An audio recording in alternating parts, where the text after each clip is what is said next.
समृद्धी महामार्गाच्या शेवटच्या टप्प्याचं लोकार्पण. इगतपुरी ते आमणे शेवटचा 76 किलोमीटरचा मार्ग सेवेत. मुंबई ते नागपूर प्रवास केवळ 8 तासात शक्य. आरबीआयचे पतन धोरण आज जाहीर होणार. रेपो रेट दरात कपात होणार का याकडे लक्ष. सध्या 6% रेपो रेट.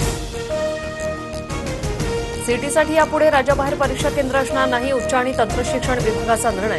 राज्याबाहेरील परीक्षा केंद्रावर गैरप्रकार होत असल्याच्या शक्यतेमुळे हा निर्णय. राज्य परिवहन विभागातील 51 अधिकारी 15 दिवसांपासून घरी. अधिकाऱ्यांच्या ऑनलाईन बदलीला मॅटकडून स्टे. मॅटच्या आदेशानंतरही परिवहन विभागाकडून अधिकाऱ्यांना जुन्या ठिकाणी रुजू केलं नाही. राज्यात पुढील 2 ते 3 दिवस वादळी वाऱ्यासह पावसाचा अंदाज. छत्रपती संभाजीनगर, परभणी, बीडसह लातूर, धाराशिव, चंद्रपूरला सतर्कतेचा इशारा. डोनाल्ड ट्रम्प आणि एलन मस्क यांच्यात शाब्दिक युद्ध. मी त्यांच्याबद्दल निराश. ट्रम्प यांचं वक्तव्य. तर माझ्याशिवाय जिंकला नसता, एलन मस्क यांचा दावा. पाकिस्तानात 3 दिवसात भूकंपाचे 24 झटके. कराची शहरासह जवळील परिसरात भूकंपाचे धक्के जाणवले. 2.1 रिश्टर स्केल ते 3.6 रिश्टर स्केल इतकी भूकंपाची तीव्रता.